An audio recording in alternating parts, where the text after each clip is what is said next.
Hello दोस्तों, स्वागत है आपसे एक बार फिर से हमारे यूट्यूब चैनल पाठकला पर। दोस्तों, UGC net JRF political science से संबंधित एमसीक्यूज सीरीज़ को कंटिन्यू करते हुए आज हम लोग तुलनात्मक राजनीति से 30 प्रश्नों को देखने वाले हैं। ठीक है, और आने वाले एग्जाम्स में ये क्वेश्चंस आपको काफ़ी हेल्प करेंगे। तो आइए स्टार्ट करते हैं हम लोगों का डिस्कशन।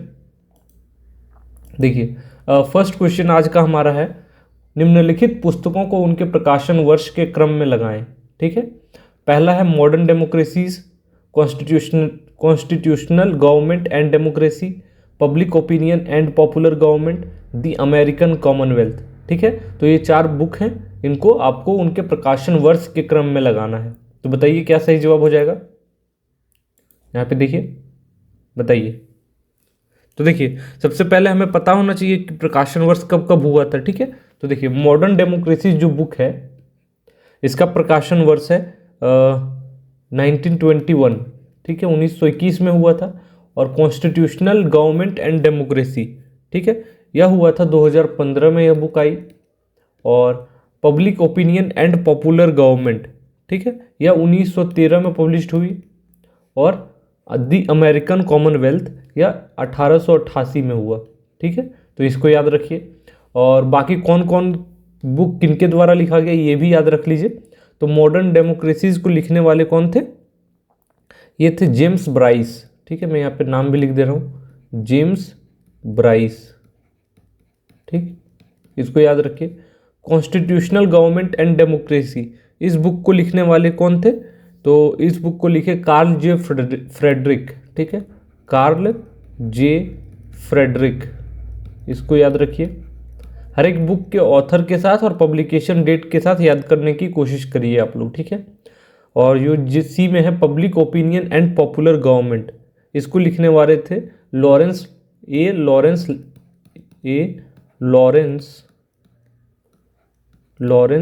लॉवेल। ठीक है, तो इसके नाम को भी याद रखना है आप लोगों को। और जो लास्ट बुक है द अमेरिकन कॉमनवेल्थ, ठीक है, ये बुक लिखने वाले भी थे जेम्स ब्राइस। तो जेम्स ब्राइस से संबंधित आप लोगों को 2 बुक के नाम आपको पता चल गए, मॉडर्न डेमोक्रेसीज और द कॉमनवेल्थ। ठीक है, और कब कब पब्लिश्ड हुआ इसके डेट के साथ भी आपको याद रखना है। अगला प्रश्न देखते हैं हम लोग। देखिए, निम्नलिखित में से कौन सा युग्म सुमेलित नहीं है। ठीक है, यहाँ पे नहीं है पूछा जा रहा है। पॉलिटिकल कंटिन्यूटी एंड चेंज, ठीक है, और यहाँ पे आपको दिया गया है Peter H Merkl, cooperative politics today SP Huntington, the man on the horseback Samuel Finer, modern political system Asia RC Macridis. तो बताइए कौन सा सुमेलित नहीं है। तो इसका सही जवाब क्या होगा, ऑप्शन नंबर बी। ठीक है, comparative politics today SP Huntington के द्वारा नहीं लिखा गया है। ठीक है, तो इसको याद रखिएगा। और इसको लिखने वाले थे आमंड पावेल। ठीक है, आलमंड एंड पावेल, तो ये लिखने वाले थे। तो एसपी हंटिंगटन नहीं होगा, इसलिए इसका सही जवाब ऑप्शन नंबर बी हो जाएगा। बाकी बुक्स के नाम भी आपको याद रखने हैं। Political continue and change Peter H Merkl के द्वारा लिखा गया। कंपैरेटिव पॉलिटिक्स टुडे हम लोगों ने देखा आलमंड और पावेल के द्वारा लिखा गया। The man on the horseback Samuel Finer की बुक है। Modern political system Asia RC Macridis. ठीक है, तो सभी बुक्स को याद कर लीजिए, इसलिए बहुत इंपॉर्टेंट हो जाता है ये क्वेश्चन। ठीक है, अगला क्वेश्चन देखते हैं। देखिए, राजनीतिक समाजीकरण के प्राथमिक अभिकर्ता हैं। ठीक है, परिवार और स्कूल, समकक्ष समूह और सामाजिक वर्ग, परिवार और सामाजिक वर्ग, स्कूल और सामाजिक वर्ग। तो क्या होगा इसका सही जवाब बताइए। इसका सही जवाब ऑप्शन नंबर सी हो जाएगा, परिवार और सामाजिक वर्ग।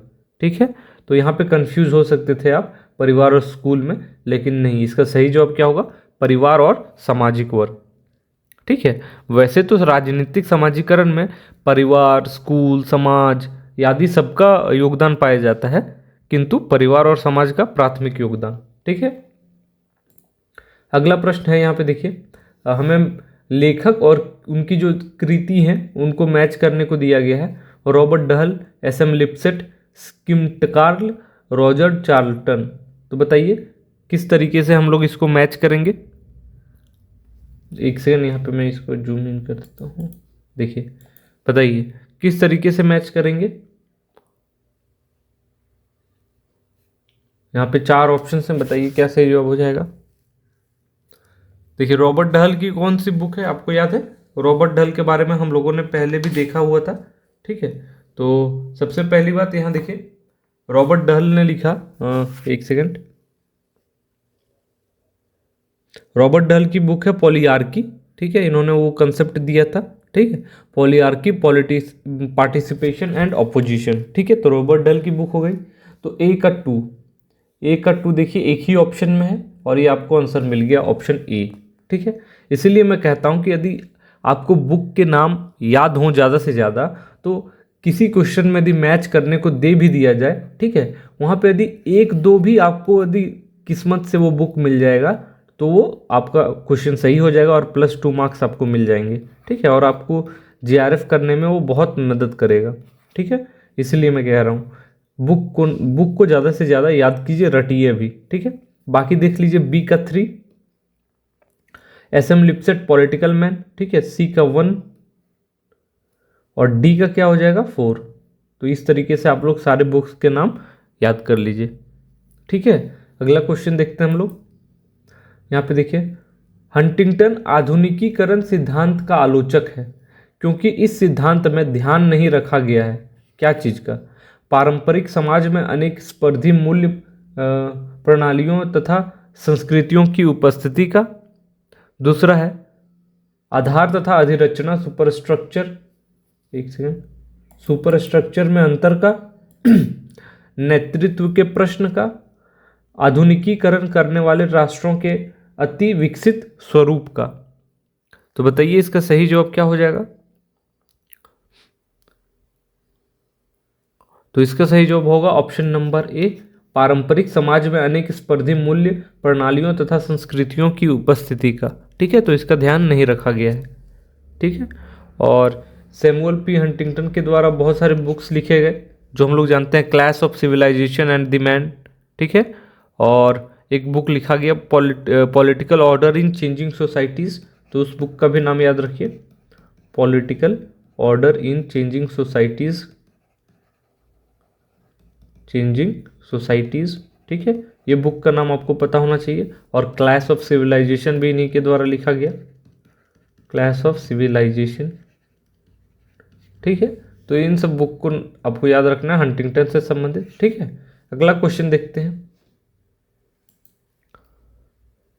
यहाँ पे देखिए, निम्नलिखित में से कौन सा एक लोकतांत्रिक राजनीतिक व्यवस्था के आगतों और निर्गतों के बीच संबंधों का सूचक है, ठीक है। ऑप्शन है निष्कर्षणात्मक क्षमता, नियामक क्षमता, वितरणात्मक क्षमता या अनुक्रियात्मकता क्षमता।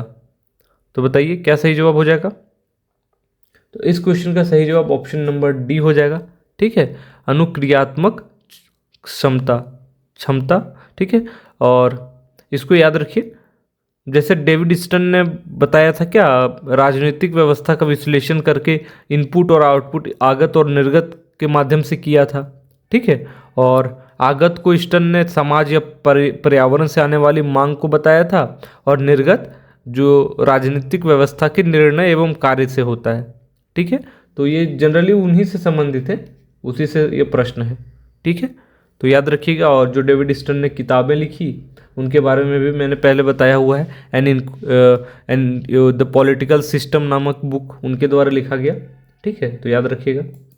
अगला प्रश्न है, सूचियां दी गई हैं कि कौन प्रतिपादक हैं और अवधारणा, तो किस प्रकार की अवधारणा किनके द्वारा दी गई ये बताना है। यहाँ पे देखिए, ठीक है, प्रतिपादक में एसपी हंटिंगटन है, आर.ए. डहल है, केनेथ बोल्डिंग है और फर्नेडो एच कार्डोसो हैं, ठीक है। तो बताइए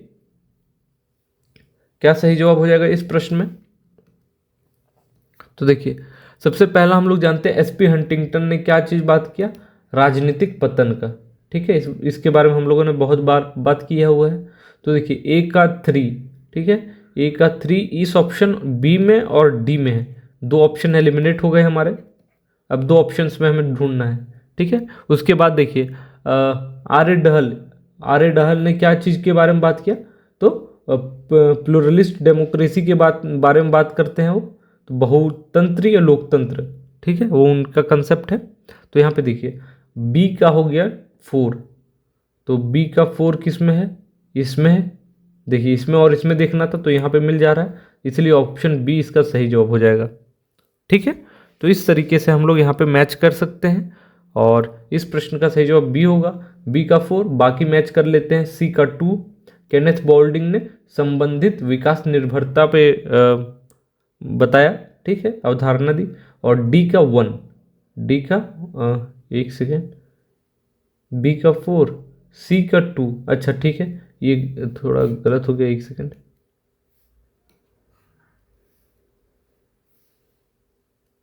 देखिए सी का 2 और बी का तो 4 हम लोगों ने मैच किया था, ठीक है, सी का 2, ए का 3, ठीक है, और डी का क्या हो जाएगा, डी का हो जाएगा 1, ठीक है। तो इस तरीके से इसको याद रखिए, ठीक है। अगला प्रश्न हम लोग देखते हैं, यहाँ देखिए, किसने शास्त्रीय परंपरा का उल्लेख एपिक थ्योरी के रूप में किया, ठीक है। तो किनके द्वारा शास्त्रीय परंपरा का उल्लेख एपिक थ्योरी के रूप में किया गया, ये प्रश्न है। और आपका यहाँ पे ऑप्शंस में देखिए, Berlin, Karl Popper, Sheldon Wolin या माइकल ओकशूट, ठीक है। तो बताइए इस प्रश्न का सही जवाब क्या हो जाएगा, बताइए। तो इस क्वेश्चन का सही जवाब हो जाएगा option number C, Sheldon Wolin, ठीक है, इसको याद रखिएगा। और इन्होंने एक बहुत फेमस ऐसे के रूप में इनका एक चर्चित कृति है जिसका नाम है पॉलिटिक्स एंड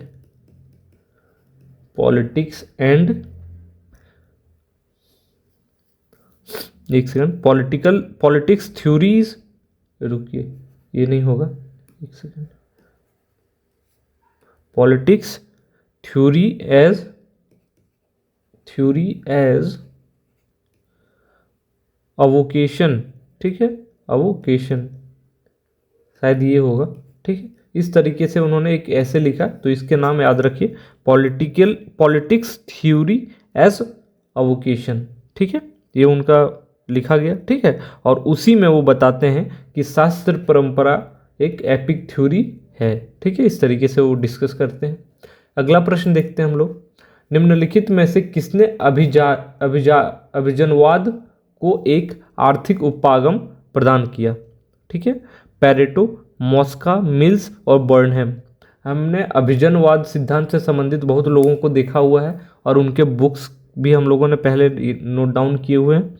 तो इस प्रश्न में बताना है कि किनके द्वारा अभिजनवाद को एक आर्थिक उपागम प्रदान किया गया। तो इस प्रश्न का सही जवाब क्या हो जाएगा, ऑप्शन नंबर डी, जेम्स बर्नहेम, ठीक है, इनका पूरा नाम है। और इन्होंने ही एक बुक लिखा था द मैनेजेरियल रेवोल्यूशन, आप लोगों को याद होगा द मैनेजेरियल रेवोल्यूशन, ठीक है। इस पुस्तक में वो बात करते हैं, ठीक है, और किस तरीके से कि किस प्रकार समाजवाद की स्थापना का एकमात्र परिणाम ये हुआ कि इन देशों में एक समस्त वास्तविक शक्ति एक अभिजन वर्ग के हाथों में केंद्रित हो गई, ठीक है, मतलब कुछ लोगों के हाथों में सत्ता केंद्रित हो गई, जो पावर है, ठीक है। तो इसको याद रखिए। अगला प्रश्न है, नव संस्थावाद बल देता है, ठीक है। तो नव संस्थावाद किस पर बल देता है, संस्थाओं पर, ना कि व्यक्तियों पर, संस्थाओं तथा व्यक्तियों के बीच संतुलन पर, राजनीति में समूह सिद्धांत पर, राजनीति पर अर्थशास्त्र हावी रहता है। तो बताइए इस प्रश्न का सही जवाब क्या होगा। तो इस प्रश्न का सही जवाब है ऑप्शन नंबर ए, ठीक है, संस्थाओं पर ना कि व्यक्तियों पर। तो नव संस्थावाद इस पर बल देता है, ठीक है, तो इसको याद रखिए। और संस्थावाद जहाँ व्यक्ति एवं समाज कल्याण के लिए तथा शांति कायम रखने के लिए व्यक्तियों पर विशेष बल देता है, ठीक है। एक होता है संस्थावाद, ये व्यक्तियों पर ज़्यादा बल देता है, ठीक है, और नव संस्थावाद संस्थाओं पर ज़्यादा बल देता है। तो ये दोनों में डिफरेंस है, इसको याद रखिए।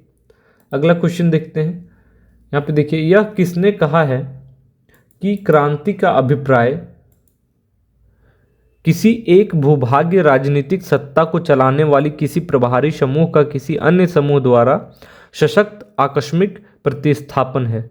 हन्ना Arendt, Theda Skocpol, Crane Brinton, Hubert Johnson.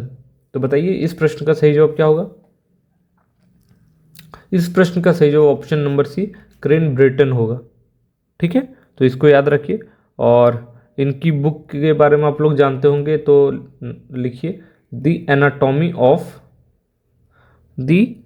Anatomy of revolution. ठीक है, इनकी किताब थी और इन्होंने इस बुक में अलग अलग प्रकार के जो क्रांतियाँ होती हैं उनके बारे में वो बात करते हैं। ठीक है, और इसीलिए क्रांति से संबंधित है ये, तो इसको याद रखिए। अगला प्रश्न है, यह किस सिद्धांत का मत है कि जैसे ही समाज का विकास होगा वह पूंजीपति लोकतंत्र बन जाएगा जिसमें मूल्यों एवं अभिलक्षणों का एक सम्मिलित समुच्चय होगा। ऑप्शन है आश्रयता सिद्धांत, संरचनात्मक प्रकार्यवादी सिद्धांत, आधुनिकीकरण सिद्धांत, उत्तर आधुनिकीकरण सिद्धांत। तो इसका जवाब होगा ऑप्शन नंबर सी। ठीक है, आधुनिकीकरण सिद्धांत। ठीक है, तो जो आधुनिकीकरण सिद्धांतकार हैं इसे समाज के वैश्वीकरण और उदारीकरण के नज़रिए से देखते हैं। ठीक, और उन्हीं का यह मानना है, तो इसको याद रख लीजिए आप लोग। अगला प्रश्न है, राजनीतिक विकास में प्रगतिवादी तुलनावादी निम्नलिखित में से किस पर बल नहीं देते हैं। ठीक है, अल्प विकास, निर्भरता, साम्राज्यवाद या आधुनिकीकरण। तो बताइए इसका सही जवाब क्या हो जाएगा। इस प्रश्न का सही जवाब होगा ऑप्शन नंबर डी। ठीक है, आधुनिकीकरण पे। ठीक है, तो उनका मानना है, जो प्रगतिवादी तुलनावादी विचारकों का यह मानना है कि जो गैर पश्चिमी राजनीतिक व्यवस्थाएं हैं या पश्चिमी राजनीतिक प्रक्रियाओं से बिल्कुल अलग है। ठीक है, इसलिए इनके अध्ययन के लिए जो प्रयत्न किए जा रहे हैं। ठीक है, और एक तरीके से व्यापक होना चाहिए और अधिक यथार्थवादी होना चाहिए। तो ये सब बातें कुछ वो कहते हैं। अगला प्रश्न देखते हैं, निम्नलिखित में से कौन सा स्थिति निर्धारण राजनीतिक संस्कृति के मूल प्रकार का भाग नहीं है। ठीक है, संज्ञानात्मक स्थिति निर्धारण, प्रभावकारी स्थिति निर्धारण, मूल्यांकन स्थिति निर्धारण या व्यक्तिक स्थिति निर्धारण। तो इस प्रश्न का सही जवाब क्या होगा, ऑप्शन नंबर डी, व्यक्तिक स्थिति निर्धारण। ठीक है, तो इसको याद रखिए आप लोग, ऑप्शन नंबर डी नहीं होगा, बाकी ये तीनों चीज़ें होंगी, तो इसको याद रखिए। ठीक है, तो अगला प्रश्न अब हम लोग देखते हैं। यहाँ पे देखिए, अर्थशास्त्र मूल्य मुक्त है परंतु राजनीतिक अर्थव्यवस्था 18वीं सदी के वैचारिक पराजय के संदर्भ में शुरू होती है। यह निम्नलिखित में से किसकी टिप्पणी है। किनके द्वारा यह टिप्पणी की गई, मार्क्स, केन्स, शुम्पीटर या अमर्त्य सेन। तो बताइए किनके द्वारा यह कहा गया। तो सही जवाब होगा ऑप्शन नंबर सी, शुम्पीटर के द्वारा। ठीक है, और इन्हीं की एक बुक है जिसका नाम है the theory of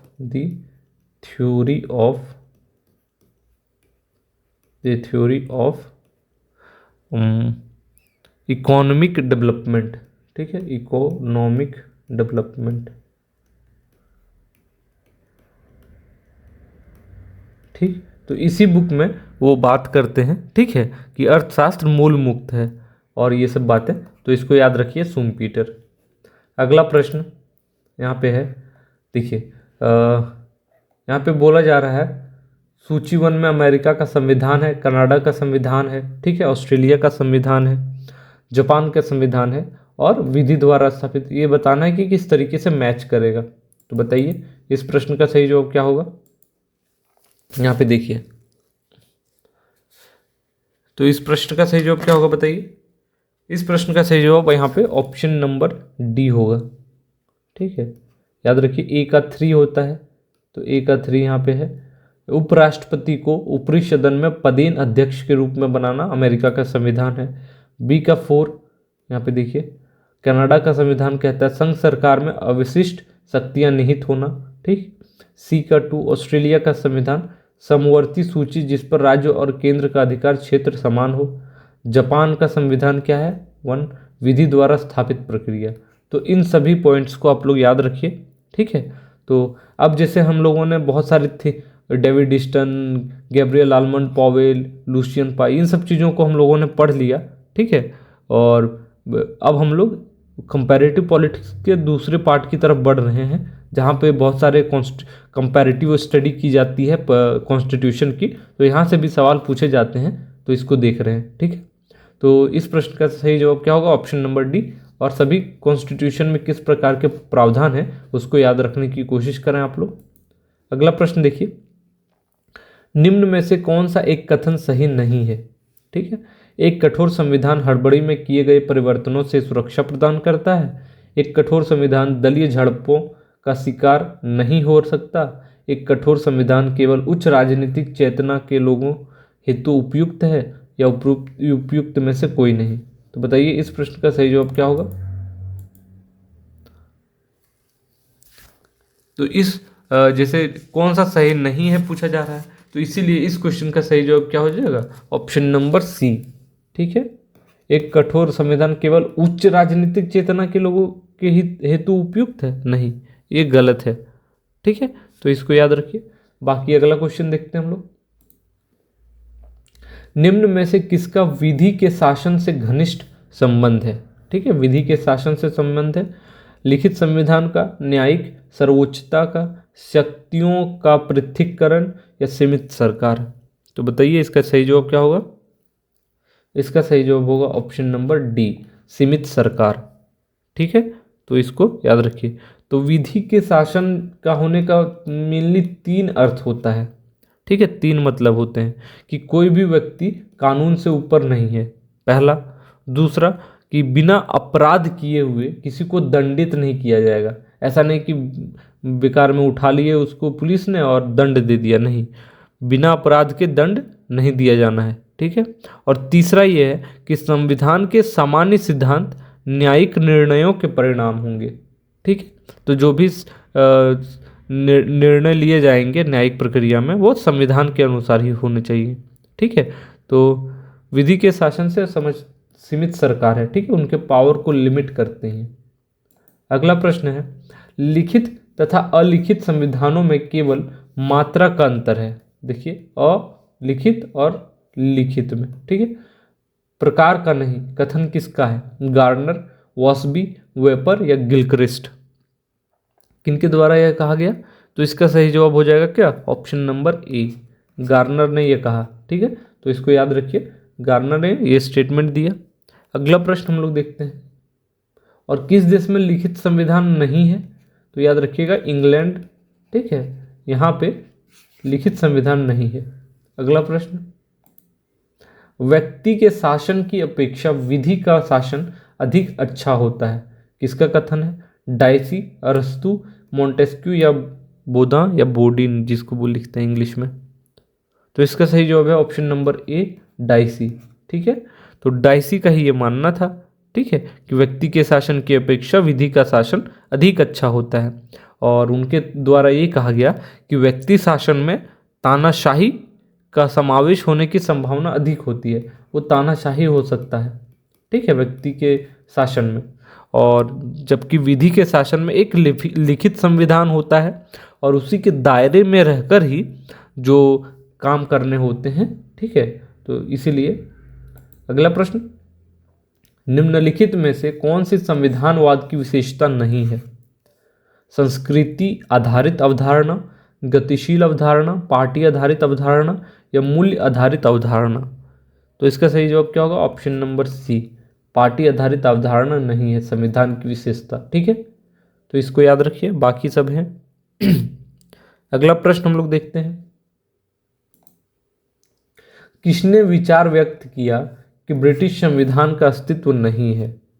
D Tocqueville, Hamilton, Herman Finer या सी एफ स्ट्रॉन्ग?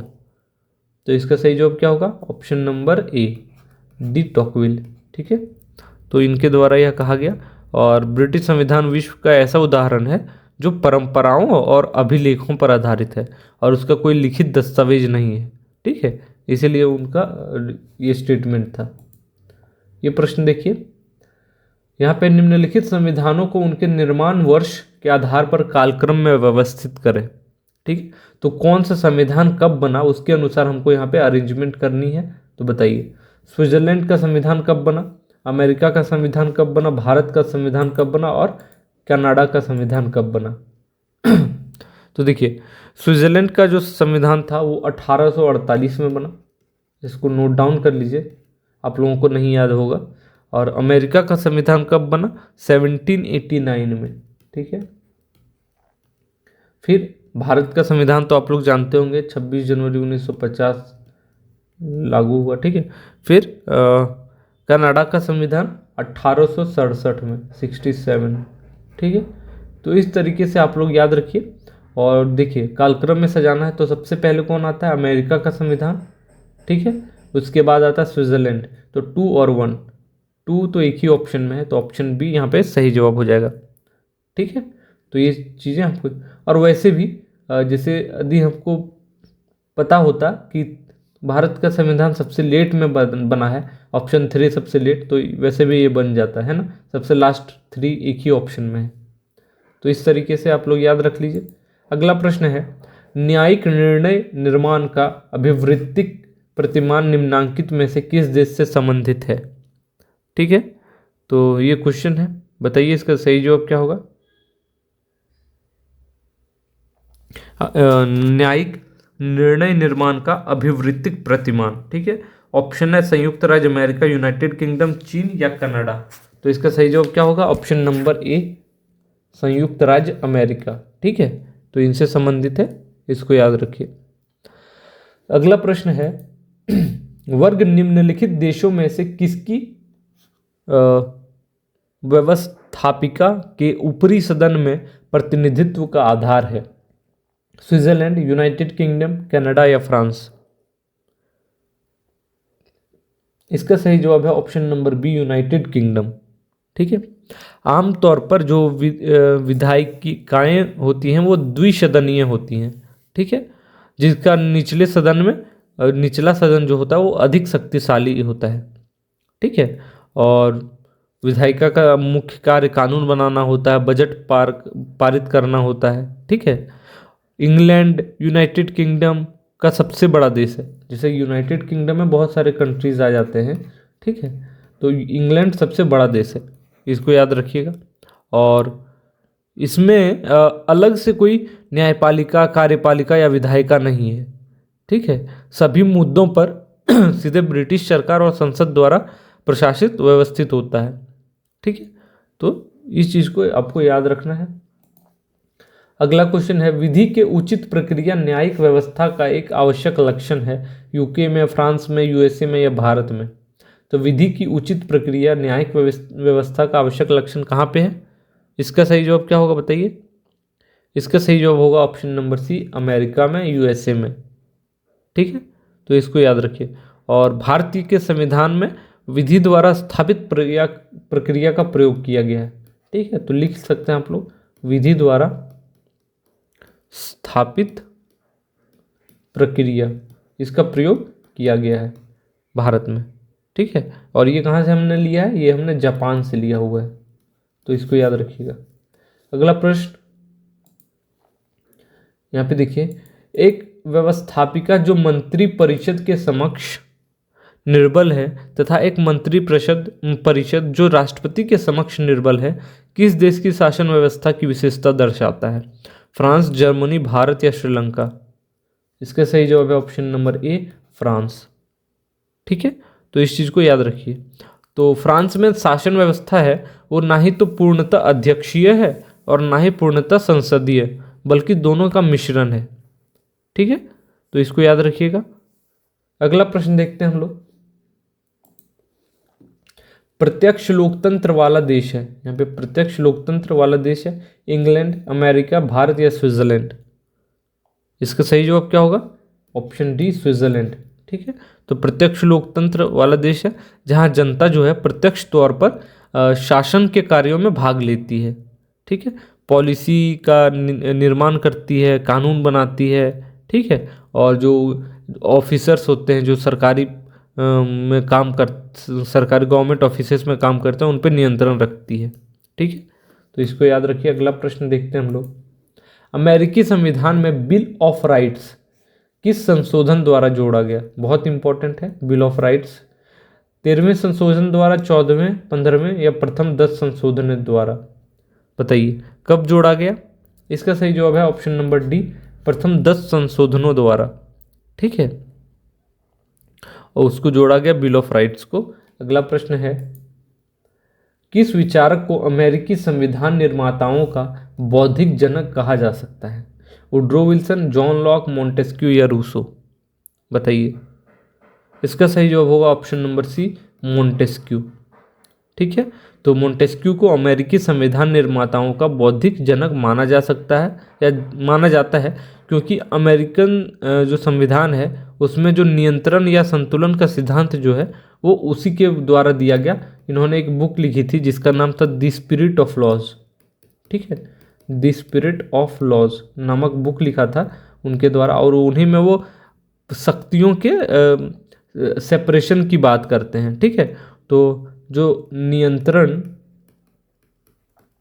और संतुलन की बात आती है, ठीक है, वो इन्हीं के विचारों से उत्पन्न होती है, इसी बुक में उन्होंने कहा। तो इसीलिए इसका सही जवाब क्या होगा? मोंटेस्क्यू। ठीक है, तो इसको याद रखिएगा। और दोस्तों, इस तरीके से हम लोगों ने आज कुल 30 प्रश्नों को एनालाइज किया। काफ़ी अच्छे क्वेश्चंस थे, आप लोगों को काफ़ी ज़्यादा मज़ा आया होगा सॉल्व करने में, और आई होप कि कुछ आपको जानकारियाँ एक्स्ट्रा मिली होंगी जो कि आपके आने वाले एग्जाम्स में यूज़फुल हो सकेंगे। तो इसी प्रकार से दोस्तों हम लोग अभी कुछ दिनों तक MCQ सीरीज़ को चलाएंगे। और एक टॉपिक डिस्कस करना चाह रहा था मैं कि किस प्रकार से कुछ अंतिम दिनों में आप तैयारी किस प्रकार से और अच्छे से मजबूती से कर सकते हैं, अभी किस पे ज़्यादा फोकस करें नहीं करें। ठीक है, तो एक वीडियो में इस पे बनाऊंगा कि आखिर के कुछ दिनों में किस प्रकार से आपकी तैयारी होनी चाहिए। ठीक है, तो आपसे रिक्वेस्ट है आप हमारे चैनल को ज़्यादा से ज़्यादा लाइक, सब्सक्राइब और कमेंट करें। फिर मिलते हैं अगले वीडियो में, तब तक के लिए आप सभी का बहुत बहुत धन्यवाद। Thank you so much.